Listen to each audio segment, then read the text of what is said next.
Hey, today we are going to discover how turning empathy into action can transform stress into strength and conflict into connection with our guest today, Janine Johnston, an expert in implementing resilience and compassion practices. Welcome, everybody, back to another episode of Men Talking Mindfulness. Raw, uncut, and unapologetic. Welcome to Men Talking Mindfulness. Yes, we are back, and today we're going to dive deep into the world of emotional, mental, and social resilience and explore actionable strategies and stories that will empower you to overcome adversity and thrive in life. John is over there. Janine is here. Thank you both for being here and growing this conversation that we are Men Talking Mindfulness. And John, what do you get? What else you got? How you doing? Yeah, I'm doing well. Thanks, brother. And Janine, good to see you. Good to have you here with us. And for our audience, for our community, we're excited to get into this conversation. We know we've covered some similar stuff here, but this is, as we're going to cover today, but this is something that I don't think can be covered enough. We've got to beat this drum and really get the message across to everyone. Our listeners, our watchers, their friends, their families. So here we are. But I also know that Janine is going to offer some brand new insights as well. So no pressure, Janine. But I will just kick it off with one announcement. It's pretty easy these days to find me and Will if you can just text the letters MTM to 33777. If you just text MTM to 33777, you will see everything that we are doing, everything that we're up to. And you can sponsor the show to help us grow the show, but more importantly, to help us further the mission that we are on. And that is to open people's hearts and minds to all these things that are connected to or associated with mindfulness and meditation. So again, if you want to help us out or find anything else that we're involved in, text MTM to 33777. All right. So that all said, I'm going to kick this off with one breath grounding practice. So go ahead and get comfortable, whatever that looks like for you. And let's just begin by exhaling, emptying our lungs, emptying, holding empty for a second. Nice deep breath in. Noticing how that breath feels, noticing yourself in the here and now, holding full at the top and letting go. And here we are. All right. Well, again, thank you, Janine, for being here with us today. We're excited to get in this conversation, and we're going to kick it off just to lay the foundation, because what we've actually started doing, Will and I have started cutting down on the bios, because we've started to see that people tune out if we spend too much time on the bio. So we're going to allow you to tell us a little bit more about who you are, what got you into what it is you're doing, and why our audience should listen to you on this topic. So tell us a little bit about yourself. Great. Thank you. Well, I am the mother of two girls, which I think is really what brought me to this work, because I believe that we're on an intergenerational journey, and the way that I grew up wasn't necessarily how I wanted to raise my own children. And I was a single mom eventually. So that's what really got me to put my rubber to the road, figure out how to do this differently than I had been. And then one of my kids also has a learning difference. She has severe dyslexia. So I really wanted to show up for her in a different way. I learned how to work with kids who have dyslexia and have been doing that for about 10 years, teaching kids how to read. But what I noticed was they had a lot of anxiety that was unexpected. I identified it as ADD a lot of the time, but it's really just anxiety. I want to be with all the other kids and I can't keep up. So that was my toe in the water. And then through COVID, I realized I want to spend more time with adults. And that's what's been bringing me, and it started before that. I want to bring mindfulness and self-compassion to people of all sorts. So I've been bringing it to nonprofit organizations, to corporations, to mental health organizations, to realtors, you name it, I can find a group and figure out what the pain is and then how to lean into it with resilience. And just as an example, John, in your introduction with that one breath, I work with kids. Sometimes I did a social emotional learning day at a school this year, and we did some box breathing. Nice. And I taught them the box breathing, and I said, this is what first responders do. And at first we had to define what's a first responder. Oh, right. People who go into those burning houses, people who go into where the shots are. And before they go in, they do this breath, right, to calm their nervous systems. And, just bringing that to young people, they're like, oh, wow, this isn't woo-woo shit. This is really cool. Right. Yeah. I talk about that regularly as well. Is my background is military, and when somebody told me originally that I should practice mindfulness and meditation to deal with the anxiety, the stress, the pressure, I laughed at them. But then I realized that we had actually been doing breathing exercises in the military. We had been doing tactical breathing, is what we called it, and it is box breathing. I mean, it's slightly different, but it's essentially box breathing, and that was great for us. But then noticing that I'd already been doing it for all this time, just at least the simple breath work, not so much the deep intrinsic or introspective work, but the breath work. When I realized it, I was like, okay, maybe it's not as woo-woo as I perceive it to be. Wow. Well, tell me, I think it's interesting, Janine, so where were you as a mother, as a parent, before you kind of learned these skills? Like what, how would you approach your children? Because you mentioned there's you were one place and then now you're another. So, what was that like? What was the parent before, and now how do you parent differently? Yeah, well, we'll go back to high school. I was that student who did everything. I was the type A. I'm going to stay up till 2:00 in the morning getting my homework done. I want straight A's. My dad paid me for A's, and that was my ticket to getting attention. So, I will be an excellent student, and I want to be seen for doing the right thing and really knowing a lot. And I want to go to an important college. And what I didn't know was inside of me, there was this really loud and very mean voice that was like, if you don't stay up and if you don't get those A's, you will be invisible. You won't belong. I didn't know all that stuff. Right. So when I became a mom and my own child was not thriving in school, and her dad is also a quantum physicist, so also used to doing pretty well in school, and she was not doing well. We were mean to her, to be honest. We were mean because our ego is manifested in this child, right? And this child isn't showing up the way we think she had to show up in order to belong in the group, to be okay.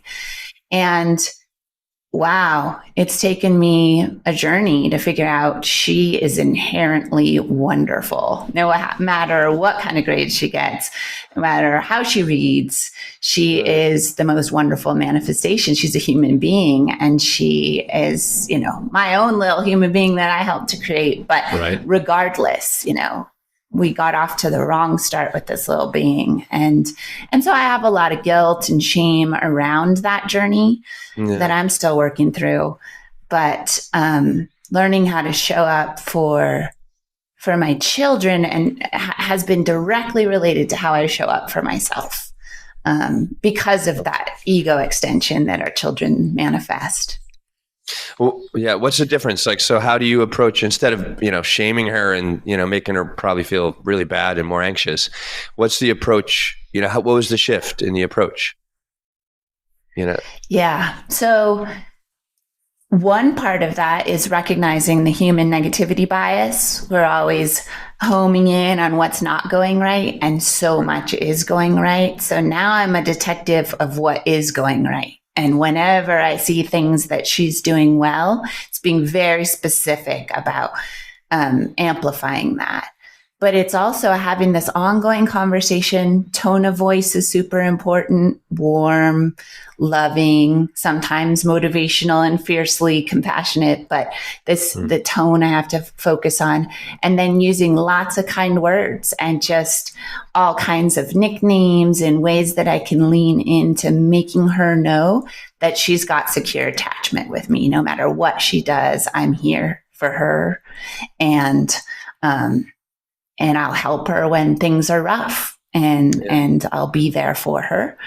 But it's also what I'm a coach as well. And it's about letting her figure out her own way too. And that could be really hard as a parent, just asking probing questions and letting her learn to guide herself with her own correct, whatever's right for her. She's on her own life path. Well, how has that? How has that changed your relationship? I know, keep going, John. How has that changed your relationship to her? You know what I mean? Because it's also like what you're speaking of here. It's like, the way that you're speaking to your child is probably the way you're going to be speaking to yourself as well. You know what I mean? Or like anyone that's listening, it's like, the way that you're relating to others is the way you're ultimately relating to yourself and to begin with. So how did that change your relationship between you and your daughter? Well, we are in a process, right? She's known me in another way longer than she's known me in this new way. So she is continuing to wake up to my awakening, if that makes sense. And I've been doing internal family systems, Hakomi, journeys, whatever I can do to really strengthen and root my own sense of that deep relationship that I have with myself. And so she's testing it. Are you going to show up like you used to? Or are you going to show up in this new way? And I get to relax into this new way of being, this calm, wise way of being again and again. And we're just in that process. It's not a switch. It's a process. Yeah. Congratulations. Yeah. Great. I'm a parent, and I've got 3 little ones that are still young. And something that I saw quite a while ago in a meme is that, your parents are doing the best they can, or your parents did the best they could. And we as parents, it is a learning experience, a learning process in and of itself, right? Yes, I know there's hundreds of books out there, but nothing is going to come and actually cover your experience like your experience does, right? And you have learned that the way that you showed up for your daughter originally wasn't what was best for her, and wasn't what was best for you either.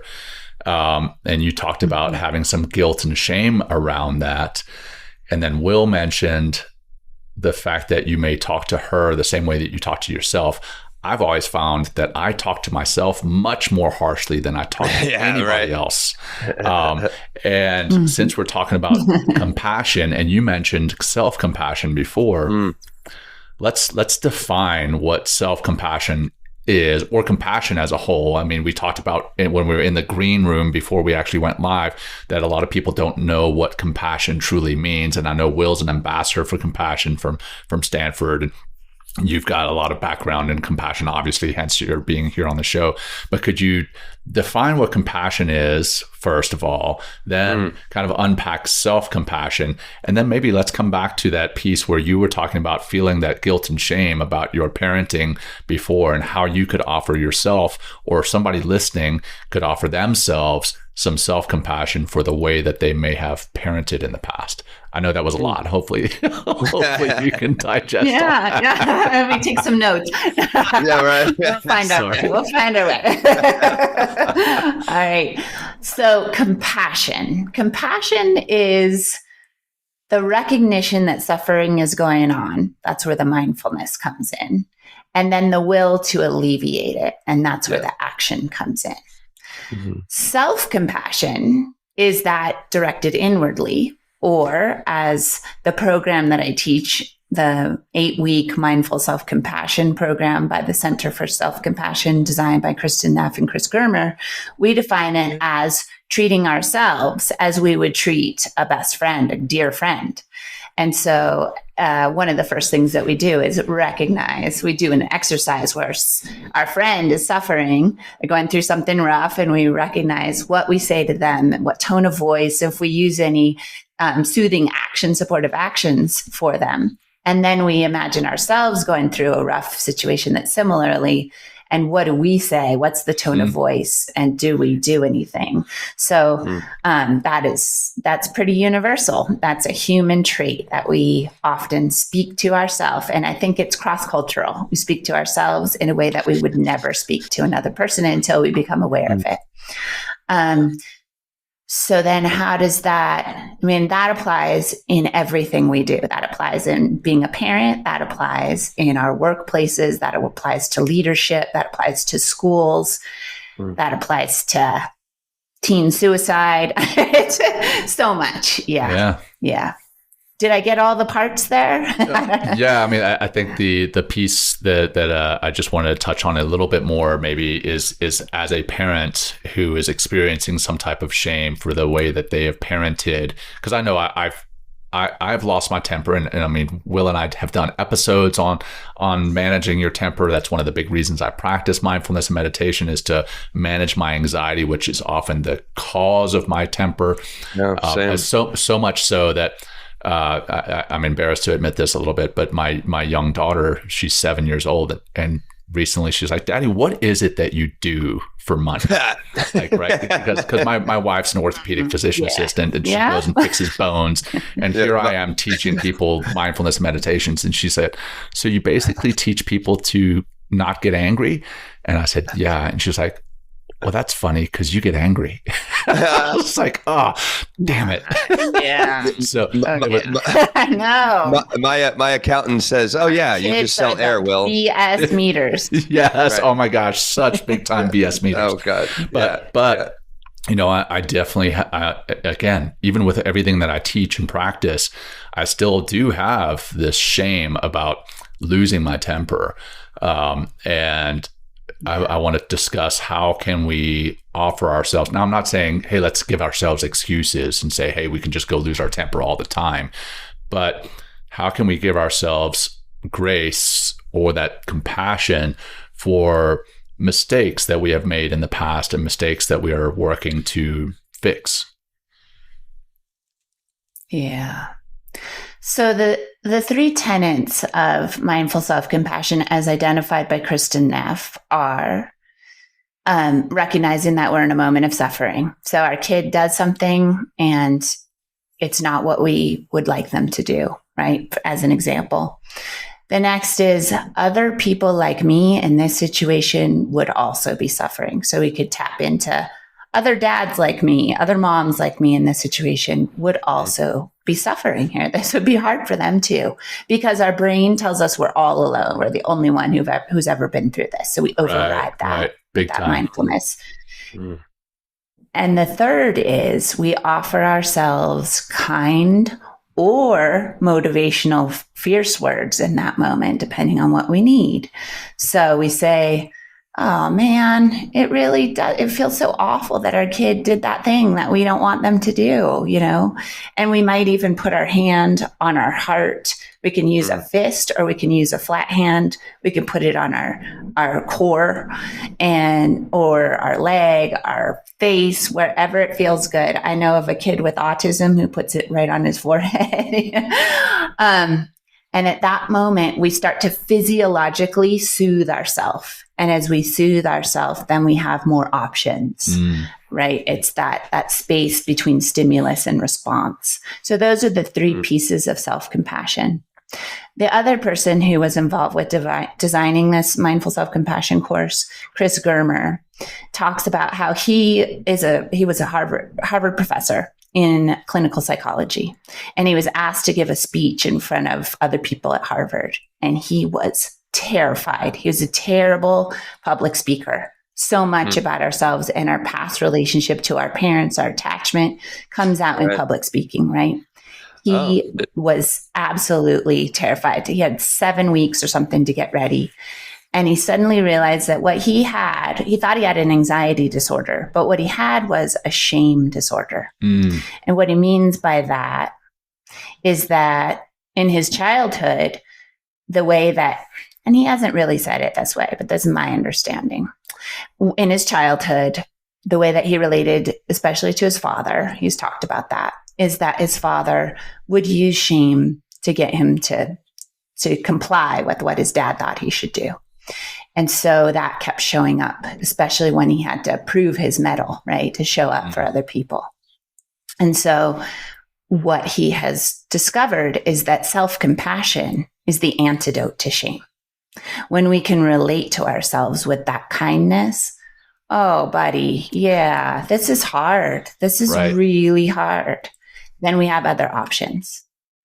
And the other piece is about anger, and knowing that anger is a secondary emotion. And underneath of it, there are softer emotions like I'm feeling hurt right now. I'm feeling unheard, unseen, unappreciated, overwhelmed. And then under that is, right. As a parent, that's a big one. And then under that, what is my unmet need?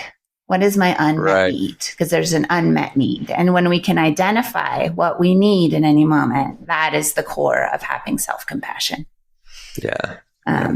So, and then all that takes practice again and again and again, just like going to the gym or whatever else. We got practice daily. And one thing that helps with that practice is like, because sometimes, you know, we hear this self-compassion. We talk about self-compassion very often on the show, and we even like teach it. We actually had Dr. Neff on the show, and she actually did a self-compassion meditation for us.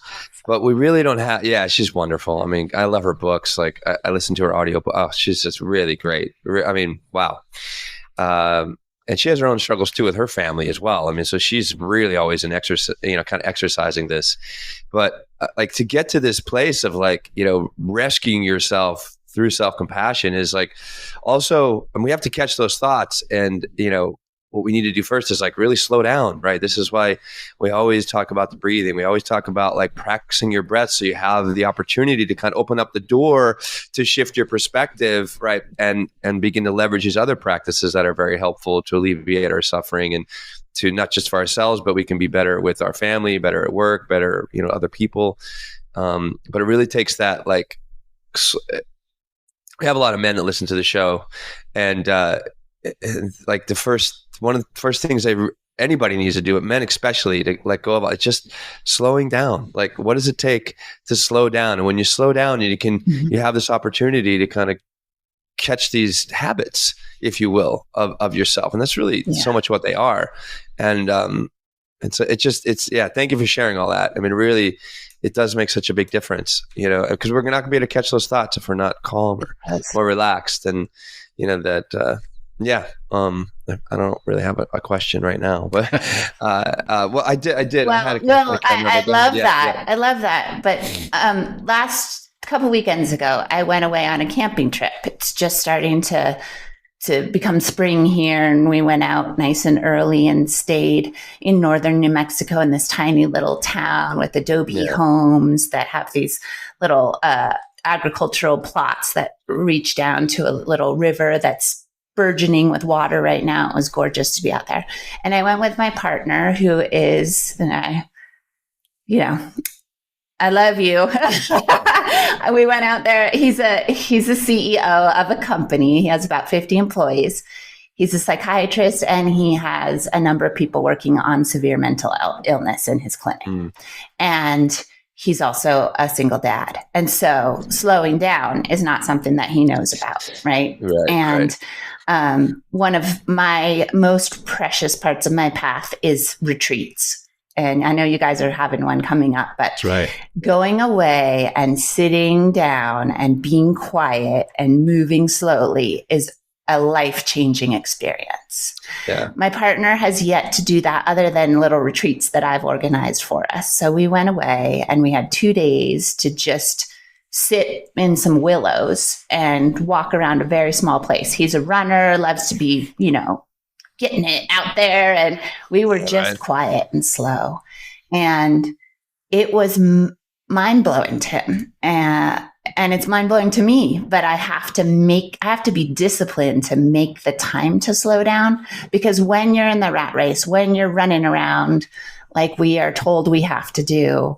That sounds a nice idea, but I don't have time for that. And actually, we have to have the discipline to be able to slow down, and making time for retreats is actually, I think, a responsibility to our kids, to other people that we work with, to the planet. It is so important for us to make times and tap into that slow down time to know, in order to actually understand what it means.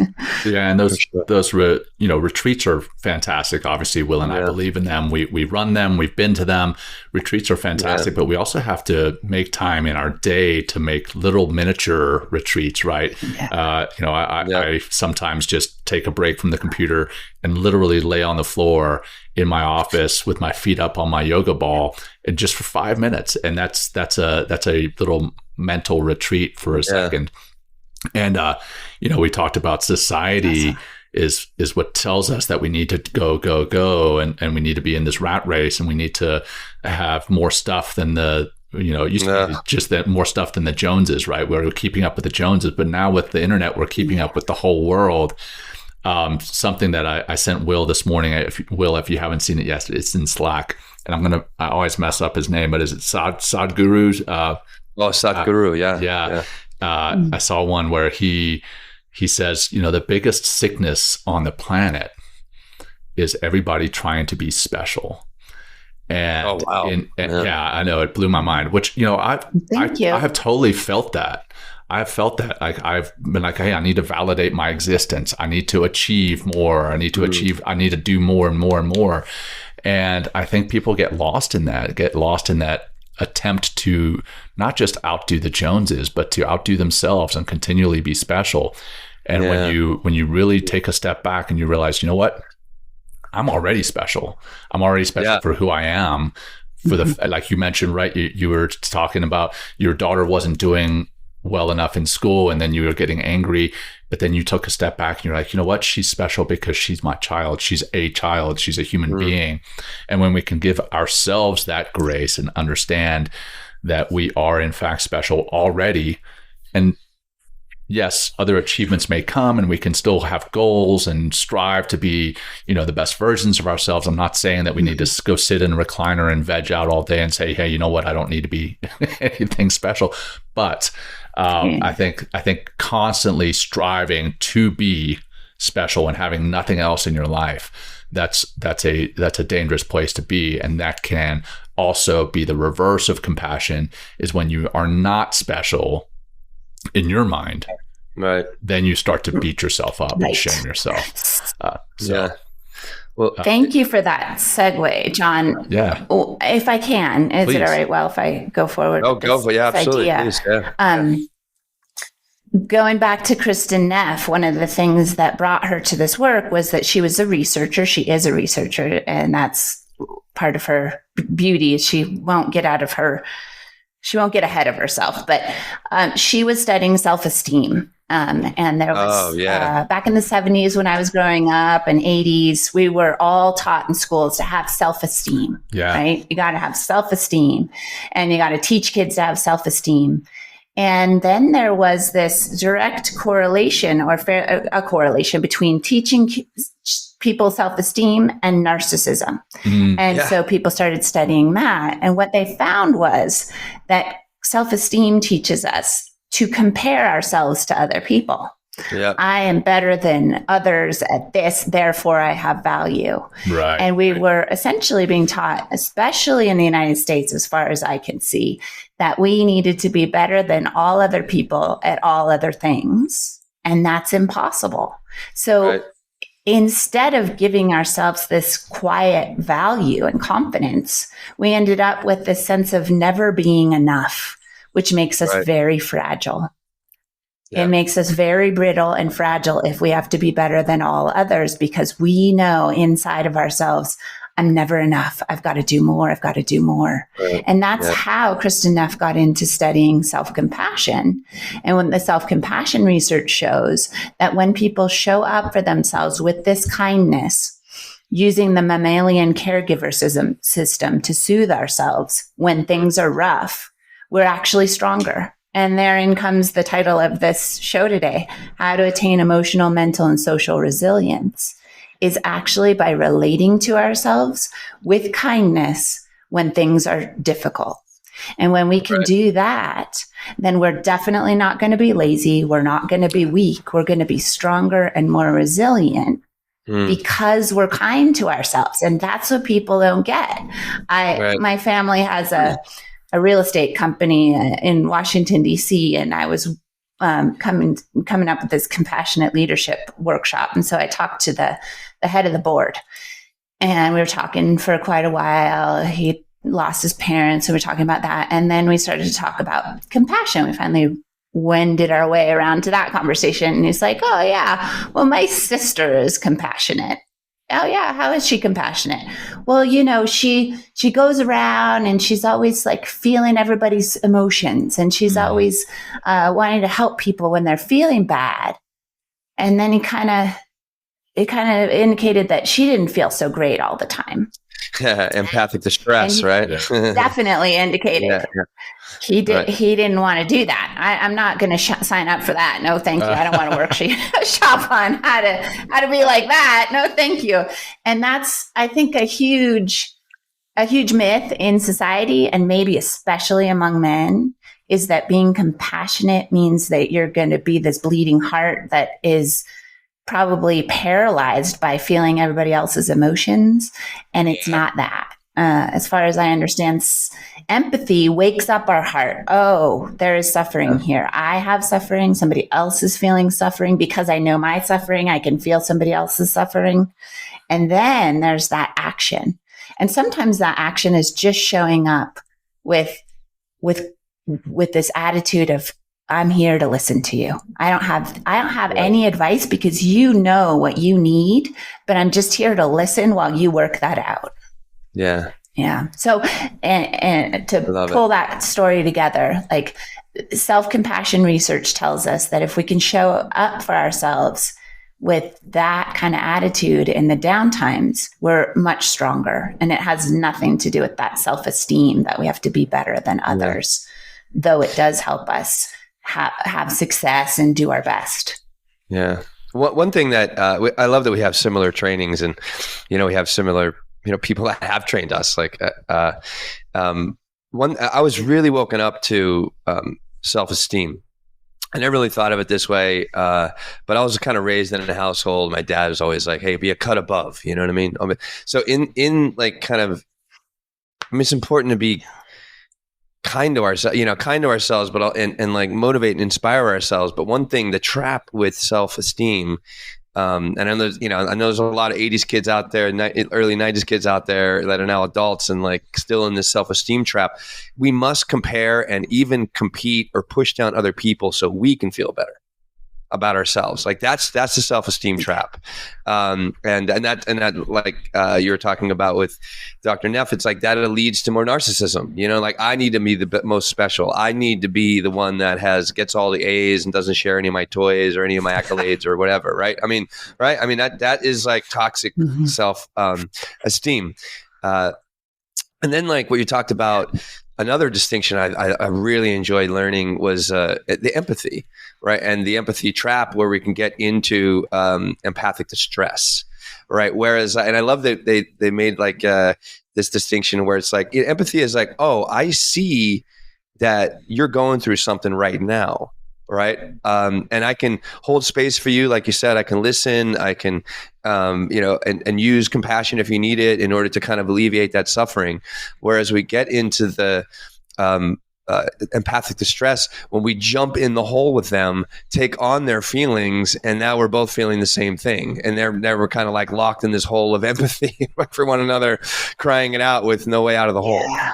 So it's like and a lot of people can do that, just like, oh my God, that's so awful. And then you take on somebody else's feelings, and then it doesn't help anybody, including yourself.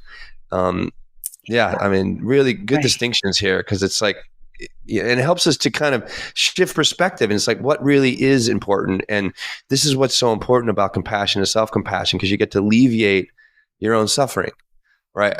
Through what you're talking about, realizing, that, well, what are the thoughts? What's the narrative? How am I feeling? What are the experience I'm having within this suffering? The common humanity part, which is huge, realizing, oh, I'm not the only person that's ever done this, nor will I only be the person that has experienced this now or in the future. And then like that, motivational mentoring and speaking to yourself in a kind way, but not letting yourself off the hook either. Like such valuable tools. Right. But it's a practice. I mean, it really, really is a practice. And I wish more and more people, more schools, more teachers, more men, more groups were like doing these kind of practices, because we can, getting out of that, how I'm showing up. I gotta be this person, that person, which just creates so much suffering, especially that hole of I'm not enough. I'm never going to have enough. I'm not going to be enough, and then we try, show up the next day in that with that same mentality, and we just keep like failing, if we will, because we're just not being kind to ourselves. I mean, great stuff. Thank you for sharing that. Absolutely. An interesting part of all that, there are lots of paradoxes in all this, but an interesting part of that is that a lot of times it's the people with greatest power that are most suffering from this, I think. Explain. I think people that are with less power have already had to learn this in a way. They had to learn self-compassion in order to get through. And often, here's men talking mindfulness, a woman speaking to this, but I think a lot of times it's the people that have to keep up this image that are most suffering with that I'm not enoughness. And so that, to me, that's part of why I asked y'all if I could come on the show, is because we can learn this. We can have a growth mindset, and we do not have to keep suffering from that self-esteem trap, as you were talking about. We can learn to relate to ourselves in a new way. As I'm thinking about this, I'm always wondering, like, who are men who can serve as role models for this? That's something I go through a lot. And so I've been wondering, like, were the samurai self-compassionate? Were ninjas self-compassionate? And I looked them up, and nothing that I saw indicated any kind of self-compassion. It was more about loyalty to the leader. And you know a lot about this, John. That said, I do have a friend, one of my closest friends when I went through UCLA's mindfulness facilitation program, is a police officer in the Simi Valley outside of LA. And he's often invited into doing mindfulness trainings that maybe others can't get into as a police officer. And one of the women that was the teachers at, the place outside of San Francisco. Elysium? Talking about, well. Is that? No, Jack Cornfield's. Oh, yeah.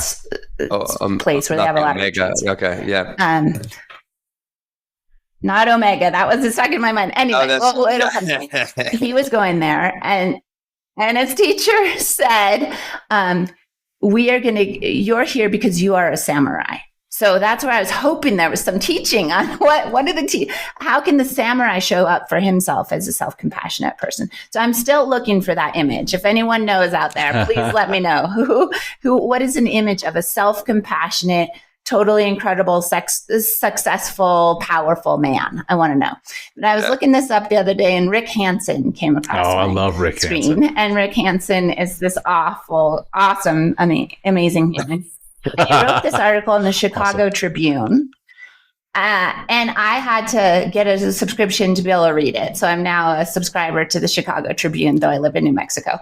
And in the article, he cited, I think it was from Oxfam, that there are 8 people who are billionaires, and the amount of money that they make on an annual basis is more than something like, I want to say 70% of the humans on the planet. Wow. And so I decided to look into that a little bit. And so what it turns out, this article was written in 2023, and Rick must have taken that information from somewhere on the internet. I looked up those 8 billionaires, and Forbes keeps a track of our billionaires on the planet. In 2017, there were 8. Today, we have over 2,600 billionaires. So that is 7 years. We've grown the number of billionaires. Where am I going with this? There are 2,600 and some people on this planet, the majority who are men, who are making billions of dollars. And the whole of them controls about $13 trillion. And that model, though, that model of accumulation and that kind of success, I believe, is so contrary to this notion of how do we show up for ourselves with self-compassion, right? Who are our models that we can model ourselves off of, where enough is enough? We can know what enough is, where we can rest and we can have enough for our families and we can give back to society because we care, because we feel suffering in ourselves. We're allowed to feel that. And then we can see suffering in others. So that's sort of a journey that I'm on. How do we build a model, this new world order where being a self-compassionate human is success? Right. And living and being with and understanding more like abundance. Like, I mean, if all of these, and I imagine a lot of those wealthy people, they suffer off, and they have so much, and they can do so much, they can do anything, and they suffer, and they suffer, and they suffer. But there's also stories out there of people with, that much wealth starting to change and giving back and getting involved with helping other people. And all of a sudden, like overnight almost, or that first experience, like, I feel amazing because you're connecting hearts. Instead of it, like, claiming all that wealth is like, it's almost a scarcity mindset, even though they have so much abundance, right? And they suffer because of it, because they're just always trying to get more. Like, it's not enough to have a private jet. Now they want a fucking rocket ship. You know what I mean? To go somewhere, which is, and it's just like, and then you get the rocket ship, and then what do you want? You know what I mean? Then you want to be invisible, and it's like, and then you want to live forever, and it's just like, and it's like this constant search of like selfishness in some ways. Just maybe it comes back to a lot of that self-esteem. It's like, I need more. I want to show everybody what I got and how things are going. Versus like, if you just give back, you know what I mean? And just because we connect, like, that's it's just how we are as human beings. We have these hormones in us, right? That when we alleviate the suffering of somebody or help somebody else in some way, right? We just get this amazing boost of like, wow, this is what humanity is. Because we thrive when we're together. We thrive when we help one another. We thrive when we, teach from a place of like compassion and love and really trying to help somebody. And I don't know what it's going to take to kind of get away from this as a society, but I think having these conversations is very helpful, and this podcast is very helpful. And so, but it's just we got to keep beating that drum. Absolutely. Because like it was also like I think the three of us here, we're just like we're inspired by a mission. It's not even like I'm speaking. But like I'm speaking from something that like I've been training for a very long time, but also coming from like a divine sense for greater of humanity.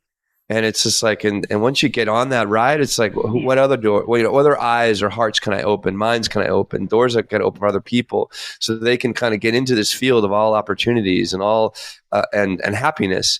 Because like if you make it about and live passionately for others and serving others, it's amazing what can come. Not even who cares about what comes back. It just does. Because like you're in that cycle. Yeah. I don't know. I'm not having a lot of questions today. I agree. I think a huge part of it is about that being in connection with our own suffering. That keeps us humble on the path.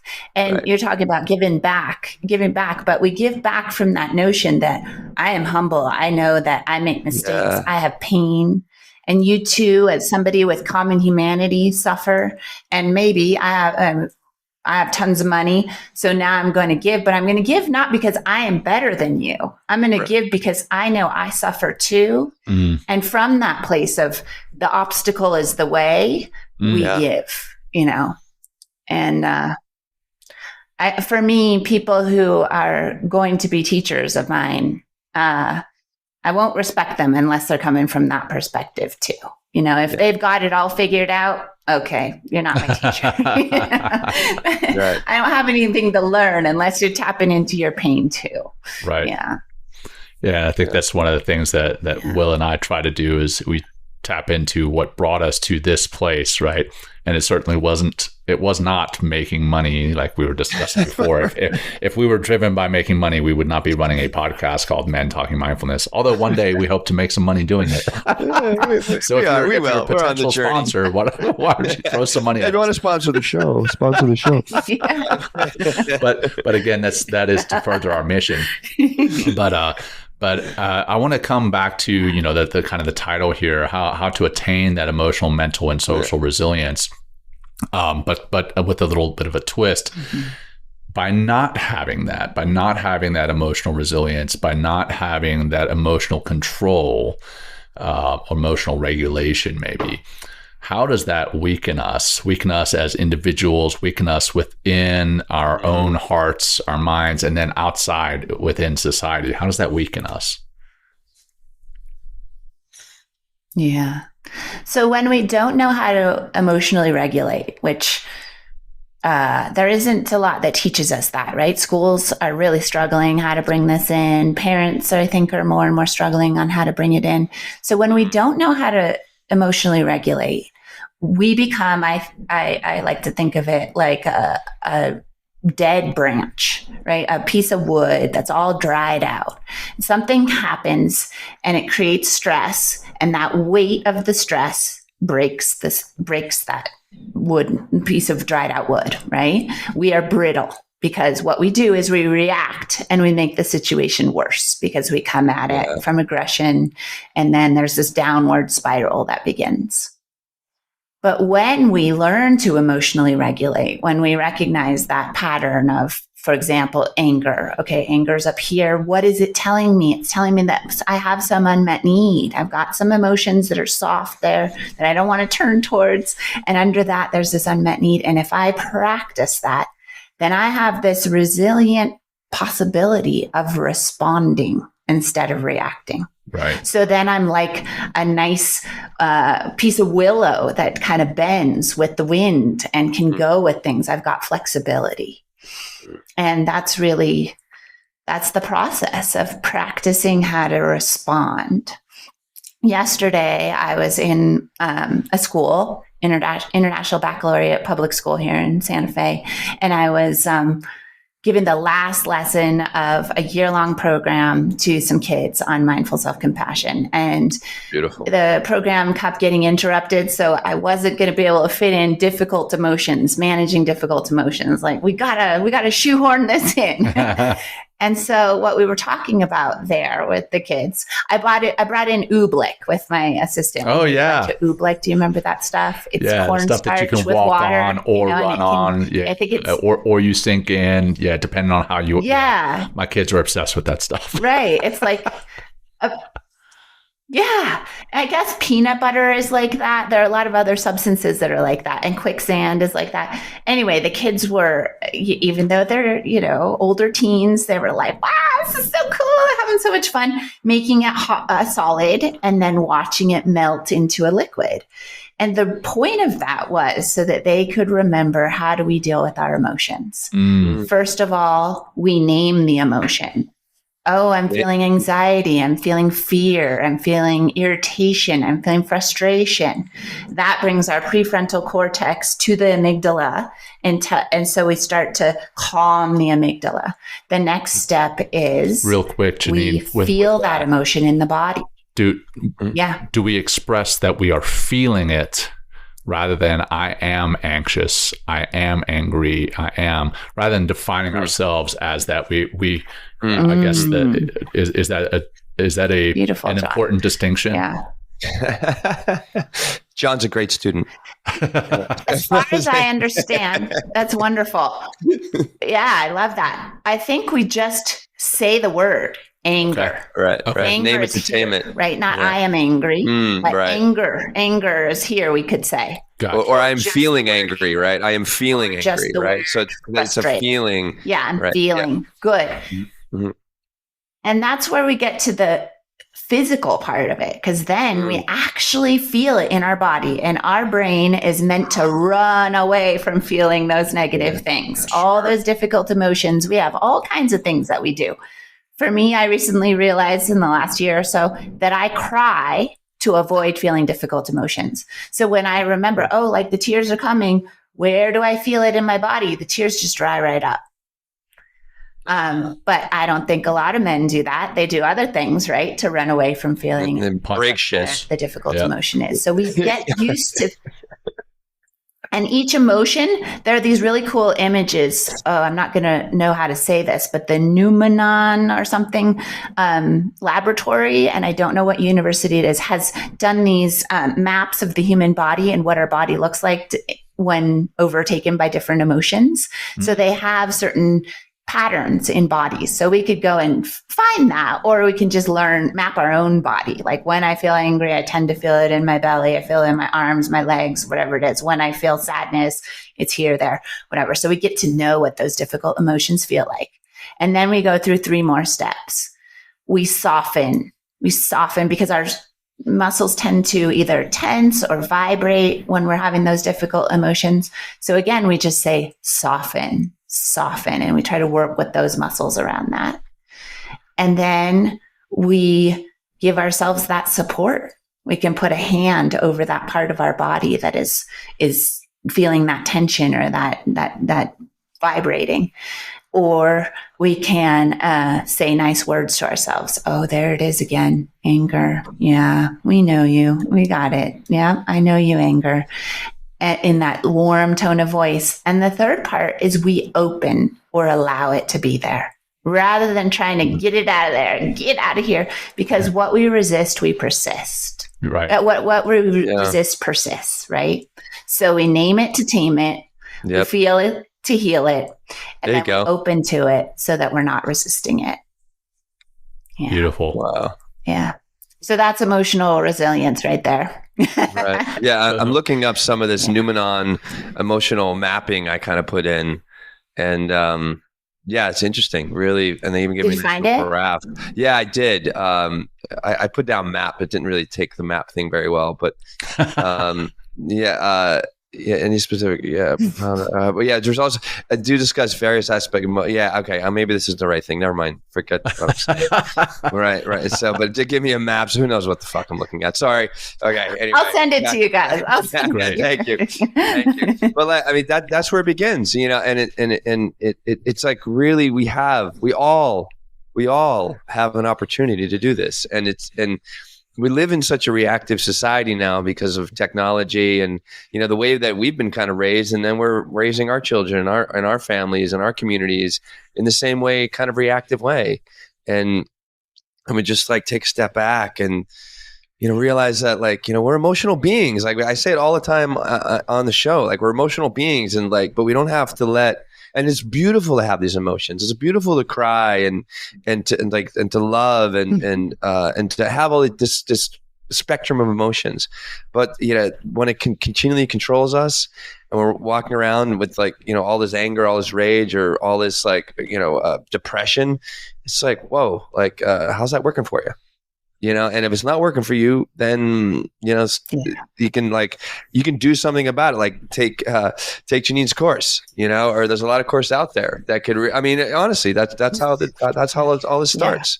And we have a meditation course going on right now. We're gonna have another one coming up in the summer. It's just talk about a way to get inside and slow down and get to understand your mind, get to understand all these emotions.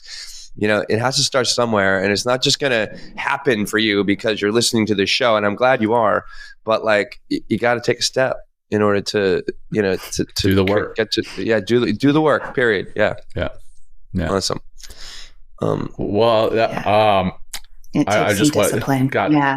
And one first step. Yeah, indeed. Just like anything else that's worth it, right? Anything else that is worth it. It takes work. It takes taking that first step. I got one more question, and then I'm not sure if Will has any more. But there's a couple of comments here from our chat. But go ahead, John. Yeah, well, with men specifically, and I know you've kind of touched on this a little bit, but what surprises have you seen if any, when you've been working with men in this side of things? I know you talked about that one who was like, "Hey, I don't want anything to do with compassion because that's basically a weakness." But where have you actually been pleasantly surprised in working with men?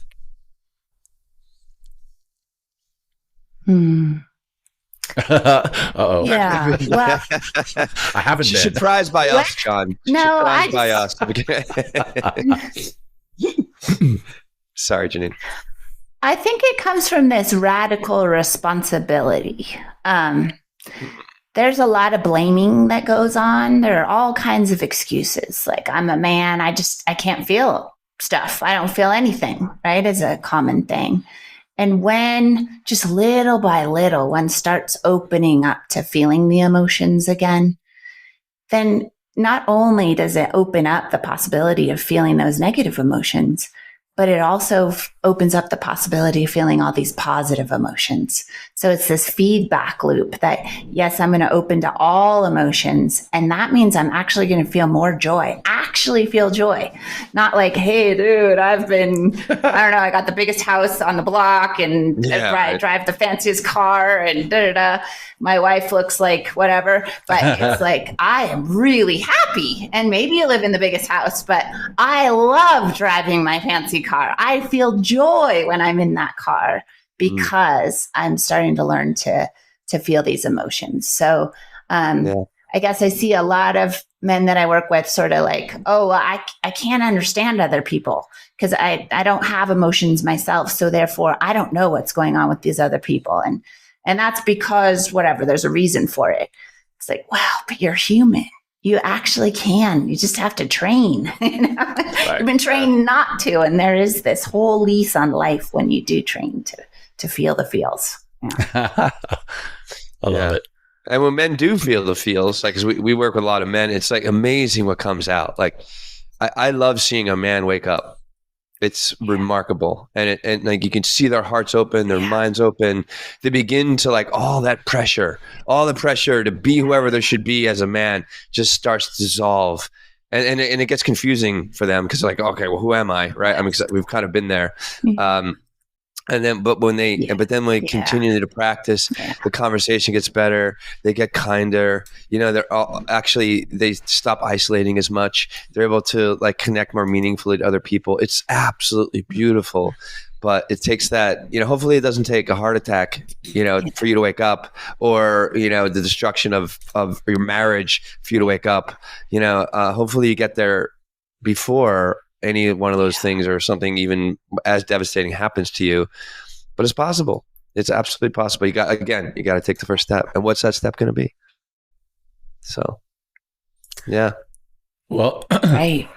To me, they're the sexiest men on the planet too. I'll just put that in there. We had men who are waking up. Yeah. Yeah. Well, Brett Larkin was on the show. She's a yoga teacher that we had on, and she's like, there's nothing more attractive than a man who has a deep sense of his breath. He's like grounded deeply in his breath. Remember that? I remember that clearly. We had several comments about that. Yeah, we had several comments like, oh, I got to breath. I got to get sexy with my breath. It's awesome. If that's what it takes, fucking do that. So, beautiful, guys. Yes, definitely. Yeah. Well, hey, Janine, before we get into the closing, for those who have been watching, for those who listen later, for those who want to know more about what it is you do, maybe bring you in to be a coach, to be a teacher, how can they find you and get a hold of you? Yeah. Well, I shared with you all, I've got an event coming up, a one-day workshop in early June called The Compassionate Leader. I believe we're all leaders. So if you don't feel like you're a leader, you can still belong. But that is geared toward the obstacle is the way. That's one way to begin the journey. I also have a course in mindful self-compassion for coaches coming up. And that will be from June 4th through August 6th, I think it is. And then I have a website, awareresilient.live. Oh, wow. And it's aware and resilient overlapped. the RE and of the aware and the resilient are I love one, that. are united. Smart. So, yeah, that's where you can find me. Very cool. Well, it's been awesome having you here with us today, and we're looking forward to staying in touch and furthering this mission. That said, as I mentioned before we hit record, we kind of end this show with a meditation or a grounding practice of some sort. And I know that you are going to run us through a powerful self-compassion meditation, or as you guys also call it, the metta meditation. So I'd love to turn it over to you, Janine, to run us through that, and then we'll be done. But over to you. Thank you. And I just want to say before we begin, these phrases that we're going to use are the traditional ones, but you can tailor them to your needs. Whatever you need, you can call in with this sort of practice. So I invite you to put your feet flat on the floor, close your eyes if you feel comfortable, or focus them on a spot in front of you. Imagine that there is a wire or a string pulling your head up towards the ceiling. Take a couple of deep breaths just to come into your body, noticing where you feel relaxed, where you may be feeling tension right now. And then I invite you to imagine somebody in your life who has been a great mentor to you, somebody that helped you, that you knew had your back. Maybe even somebody that doesn't exist, but you could imagine them helping you, maybe Gandalf or Yoda or whoever it might be. And really picture that person or that entity. They have your back. And for a few moments, you're going to give back to them right now. So bring them as clearly into your mind as you possibly can. Maybe even imagining what it would be like to be standing in front of them. Do you smell them? What do they look like? What does it feel like to be near them? And now you're going to direct these phrases towards them. May you be happy.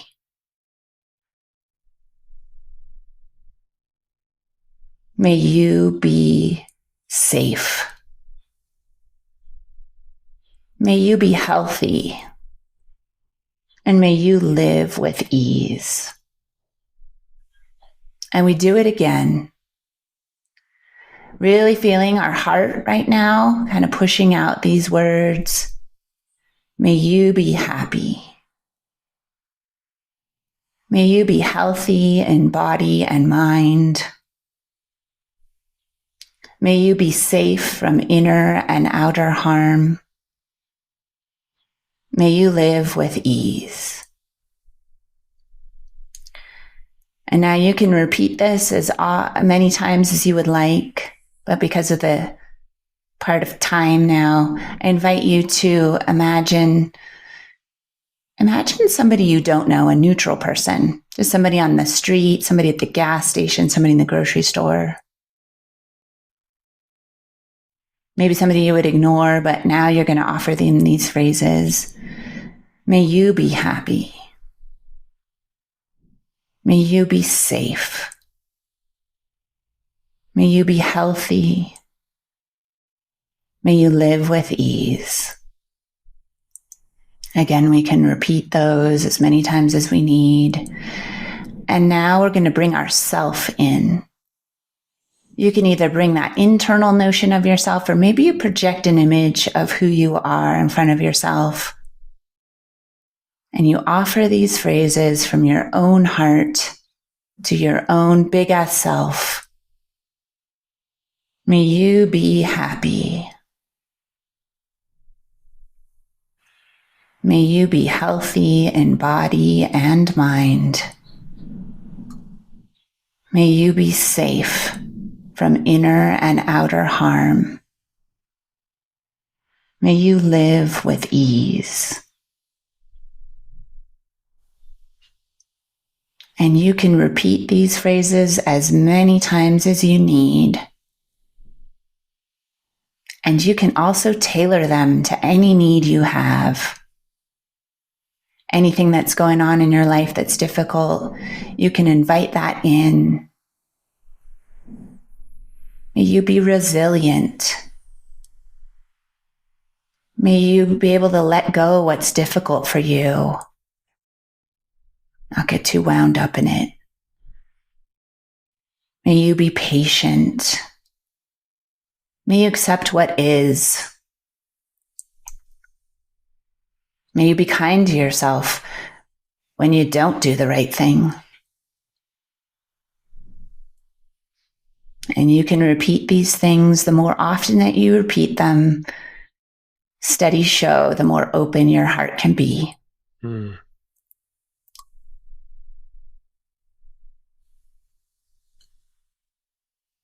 And now taking a couple of deep breaths, releasing the practice, and being with yourself just as you are in this moment.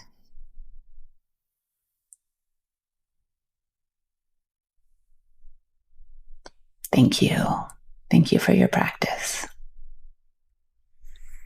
Thank you for that practice. That was wonderful. Open your eyes, everybody. Oh, sorry. Yeah, thank you. Thank you. I'm cutting you off. Thank you. That was wonderful. Thank you. Thank you. It does really feel good when you drop in like that. It does. And speak to yourself in that way. My pleasure. So bringing other people, it's like, yeah, thank you. Well, Janine, this has been great having you on. Thank you again for everything that you've shared with the audience, with our community, with me and Will here. We appreciate you. We appreciate everything that you're doing. And then for our audience, for our community, thanks for tuning in. If you got something out of this show, which again, I know you did, please share it with your family, your friends, your colleagues, whoever you feel needs to hear this. And I believe that's everyone. So thank you for tuning in, and I'll turn it over to Will to wrap it up in a nice way. Thank you. Yeah, nothing else to say. Well, you know what? I will say, take that. What's that first step going to be? You want to start, you're not feeling so great right now. You're suffering a lot. Like you're beating yourself up too much. You're beating up other people. What's that first step going to be? And you need to make that choice. You're listening to this show for some reason. So let that reason help you and inspire you to take that first step. And if you need some help, connect with any one of us here. We can help you make that first step, or at least put you in the right direction. So there you go. Thank you everyone for listening. Janine, thank you for all your wisdom, everything you've shared today. Really, really loved what you had to say. So thank you so much. Thank you all. Take care, everyone. Till next time. Thank you. Thank you, John and Will, for doing what you do. Pleasure. Thank you. Pleasure. Thank you. Bye, everybody. Thank you for joining us today. We hope you walk away with some new tools and insights to guide you on your life journey. New episodes are being published every week, so please join us again for some meaningful discussion. For more information, please check out mentalkingmindfulness.com.